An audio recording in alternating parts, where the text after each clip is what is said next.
Hello, and welcome to another episode of The End of the Search. This one I call it When the Mind is Panicking. And it's basically a comment somebody made in one of my videos. And the question or the comment says, my mind is panicking, trying to control body functions that are scaring me. I am torn between the instinct to live and the not having a life worth living. And then I offer a quick answer to that comment, and then I'm going to elaborate on this video. And I said, can you see that they are only thoughts? So you are reacting to the thoughts. But the question is, have you investigated who the thoughts belongs to? Since I understand that these words may not land because of the strong identification with the me who the mind is identified with, I will rather make a video so I can elaborate on the subject.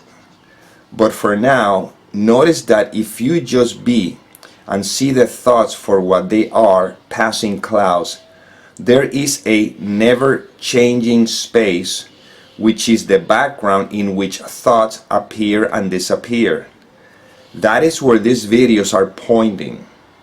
It is not a negation of the experience, but rather seeing through the veil of the conceptual mind. Okay. A couple of things I would like to say before I elaborate on this video. Some people may, you could say, need some sort of a psychological help or I don't know, medical attention or so. And if that is the case, that's perfectly fine. I am not suggesting not to seek any of that help if the desire to seek that help shows up in you, okay? However, while you may be seeking that kind of help, at the same time you can be doing what is suggested in these videos as a complement. And then it could happen that maybe the help that it was motivated by fear may drop. Second thing I would like to address is that remember that these videos are paradoxical. Why? Because on the same token, a suggestion can be offered, but in the end, we are always going to be doing whatever life is doing through us. So we don't have that sort of freedom of choice, even though we think that we do. That's why I strongly suggest you watch the video entitled Do We Have Free Will?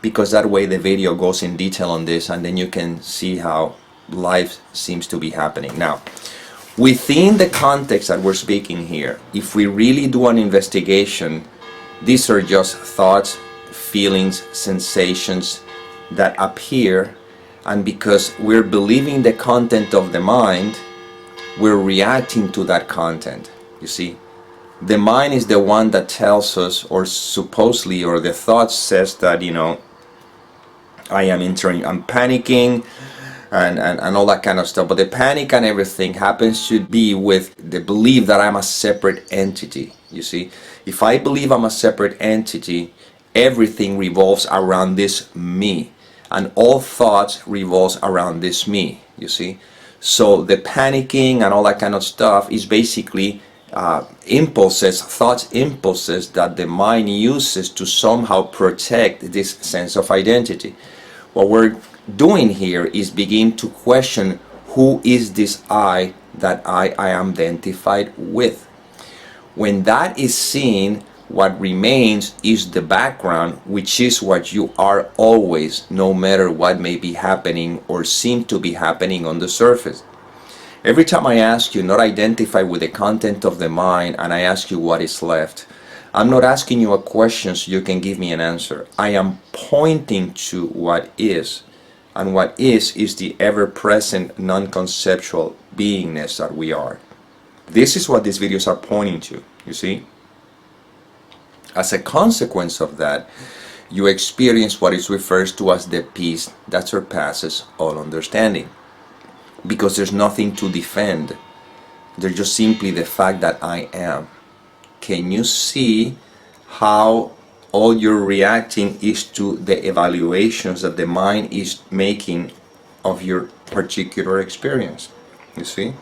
My mind is panicking, trying to control body functions that are scaring me. You see?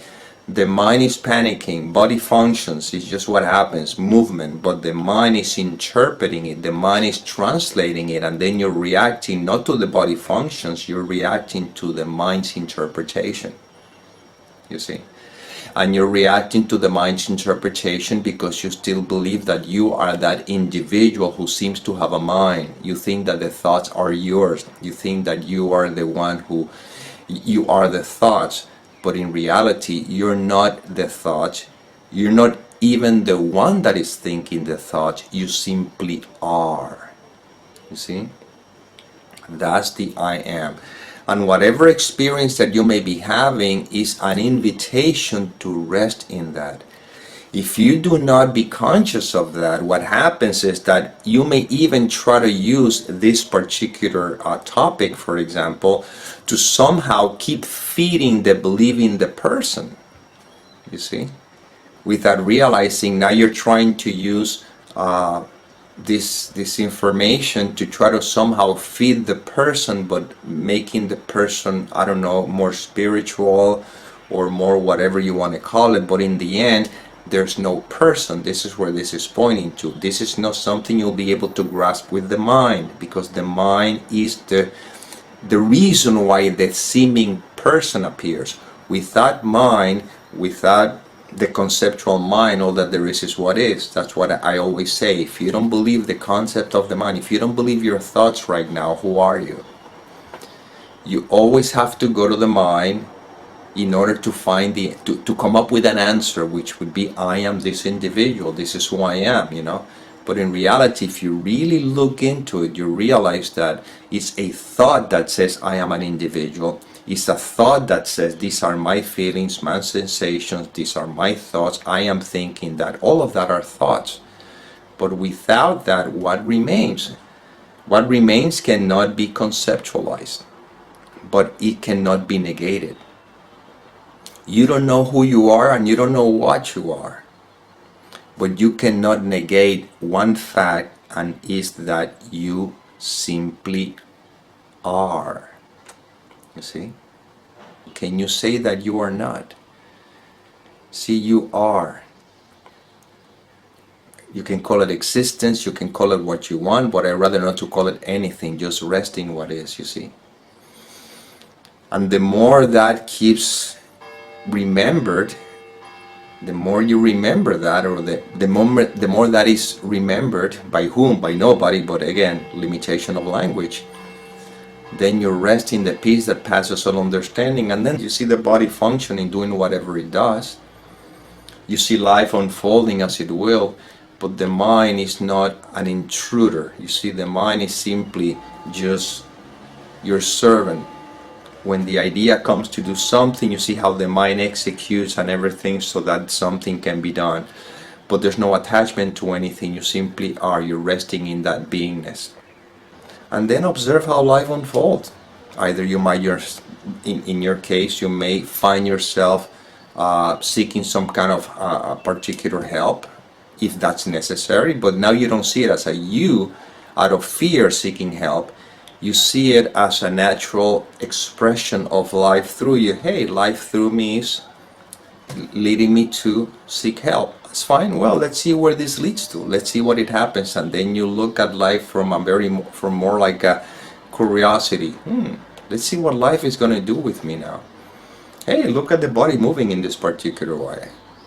Hey, I wonder what this is going to be happening. I wonder what, you see, it's just living from that space. But now you're not disturbed by the mind trying to scare you. Oh, look what happened to you. Oh, look what it means. No, it means nothing. You simply see life unfolding. And then you see something, or you say something. I'm torn between the instinct to live and the not having a life worth living. Again, not having a life worth living is because the mind has conceptual ideas of how life should be. You see?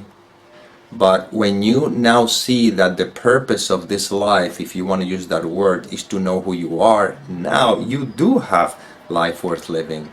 because now you're using everything to see that you are not your thoughts, you're not the feelings, you're not the sensations, you're not the experiences, you simply are. And that is the liberation in which you rest right now. And the interesting thing about it is that when everything is used to see how there's still the mind identification with the concept and you're free from it, see, now you have a life worth living, because your life is about remembering what you are, you see, and that makes everything amazing. It doesn't matter what, because you're not identified with the body. And you know what? When you go to bed at night, everything disappears, completely disappears, like nothing ever happened. And then if you wake up the next morning, because life wants you to wake up the next morning, that's another great opportunity to just open yourself up to life, to beingness, and then see how it all unfolds. See? But when the mind gets in the way and say, this is how life should be, and this is what I want, I don't want, or whatever. I'm not saying that the desires and the wantings cannot be there. They can show up as thoughts, but you see them as possibilities. And if life wants for any of those things to happen, they will happen. But you don't have to worry about any of that, because you're resting in the beingness that you are. You see? Now you do have reasons for living, because now you are in a discovering the recognition that you are. And right now, you don't, it's not something that's going to happen in the future. It's right now. It's happening right now. The texture of life right now. This is it. And this is worth recognizing. See? And now you're not trying to live for a particular reason or future purpose. No, now you are being. So this is investigation. So you are now led to begin to question the content of the mind, which is the only thing that is been ruling everyone's seeming lives, right? Now you're freeing yourself from it. And as you free yourself from it, well, you know, maybe life may have you making videos like this, or maybe talking to people, and that will give you a really sense of well-being while you seems to be having a body. Or you may continue your life, but you just do it peacefully. That's all. That's the only difference. So anyhow, this is the inspiration that came through. I hope it served. And as always, may peace permeate the mind so that love can be extended.